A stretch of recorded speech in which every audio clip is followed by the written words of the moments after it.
नमस्कार। पिछले वीडियो में हमने पुरातात्विक स्रोतों के बारे में देखा था।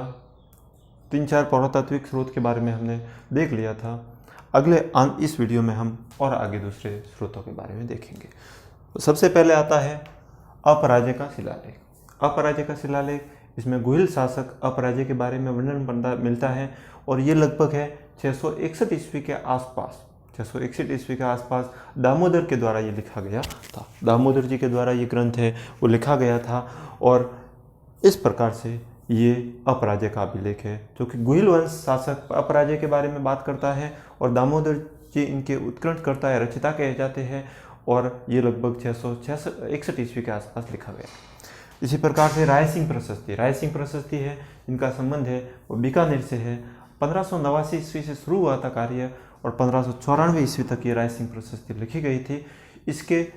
इसमें बीका से लगाकर राय सिंह जी के समय तक का सभी का वर्णन यहाँ पर देखने को मिलता है और इसके जो रचयिता है वह जैता या जयिता भी कहा जाता है, इनको माना जाता है। इसके अलावा एक मंत्री थे राय सिंह जी के, करमचंद, इनकी देखरेख में ये राय सिंह प्रशस्ति का निर्माण किया गया था। इनके बारे में इसके अलावा इसमें जो बीकानेर का जो किला था, जिसको लालगढ़ भी कहा जाता है और इसका पुराना नाम है जूनागढ़ भी कहा जाता है, इसके बारे में भी इसमें वर्णन किया गया है। राय सिंह प्रशस्ति के बारे में है वह इस प्रकार से है। इसी प्रकार से बड़वा यूप अभिलेख, यह सन लगभग 181 ईस्वी के आसपास का है। बड़वा यूप अभिलेख, और ये कोटा से प्राप्त हुआ है, बड़वा का कोटा से प्राप्त हुआ है और इसमें मौखरी वंश के बारे में वर्णन किया गया है और कुल मिलाकर 3 यूप लेखों के बारे में यहाँ पर वर्णन किया गया है।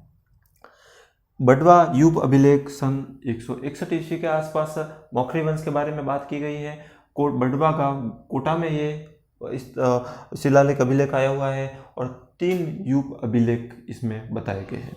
इसी प्रकार से ग्वालियर प्रशस्ति में है वो गुर्जर प्रतिहारों के बारे में बात की गई है। गुर्जर प्रतिहार शासकों के उनके बारे में वर्णन किया गया है। उनके शासनकाल में जो विभिन्न प्रकार के घटनाक्रम हुए थे उनके बारे में बताया गया है। इसी प्रकार से ये लगभग है वह मीर भोज प्रथम के समय का है। ग्वालियर प्रशस्ति है वो मीर भोज प्रथम के समय का है, ये बताया गया है।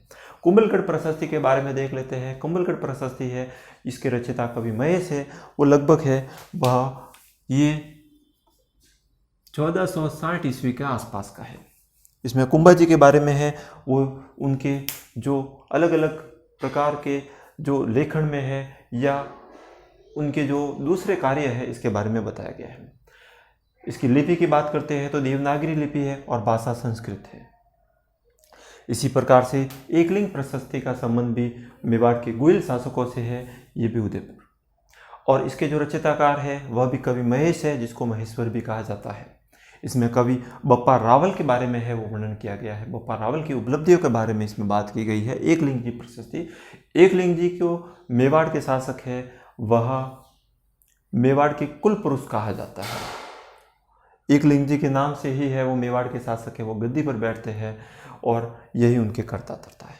बड़ली का अभिलेख, ये लगभग 443 ईसा पूर्व का है और ये बड़ली का अजमेर में आया हुआ है और राजस्थान में जितने भी शिलालेख है इसमें सबसे प्राचीन शिलालेख है वह ये मिलता है। इसी प्रकार से मंडोर का शिलालेख है वो जोधपुर में आया हुआ है, 685 ईस्वी के आसपास का है।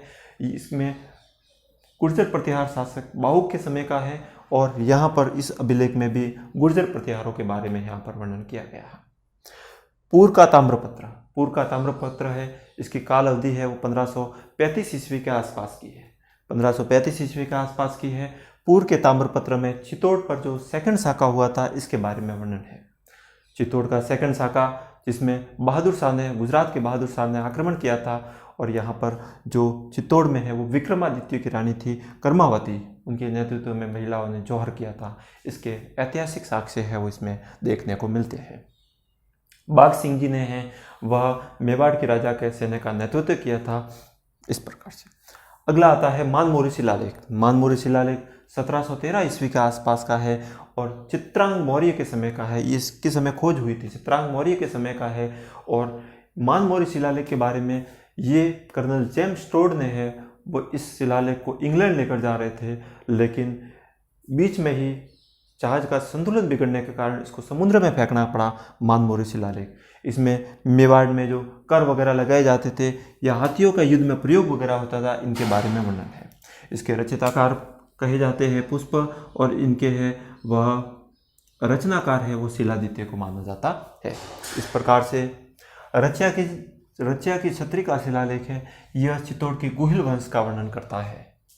तो इस प्रकार से विभिन्न प्रकार के ऐतिहासिक प्रमाण या पुरातात्विक प्रमाण है, स्रोत है, वह होते हैं क्लियर। एक बार वापस से देखने का प्रयास करते हैं। अपराज्य का अभिलेख गुहिल वंश से संबंधित है। रायसिंह प्रशस्ति बीकानेर के राठौड़ों से संबंधित है। बड़वा यूप अभिलेख है, इनका संबंध बड़वा का कोटा से मौखरी वंश से संबंधित है। ग्वालियर प्रशस्ति का संबंध गुर्जर प्रतिहारों से संबंधित है। कुंभलकर प्रशस्ति ये गुहिल वंश से संबंधित है और महाराजा कुंभा जी के समय का है। एकलिंग प्रशस्ति महेश भट्ट या महेश्वर जी के समय का है, बप्पा रावल का वर्णन करता है। बडली का अभिलेख सबसे पुराना अभिलेख कहा जाता है। अशोक से भी पुराना अभिलेख है, इसको कहा जाता है 443 ईसा पूर्व का है, कोटा अजमेर में आया हुआ। सॉरी, मंडोर का शिलालेख गुर्जर प्रतिहारों के बारे में बात करता है और ये बाहुक के समय का है। पूर्व का ताम्रपत्र है वह 1535 ईस्वी के आसपास का है। मानमोरी शिलालेख है वह गुहिल वंशों का वर्णन करता है। इसी प्रकार से रचिया जी की छत्री का शिलालेख है वह चित्तौड़ के गुहिल वंश से संबंधित है। तो धन्यवाद। इस प्रकार से पुरातत्व स्रोत के बारे में है वो क्लियर हो गया।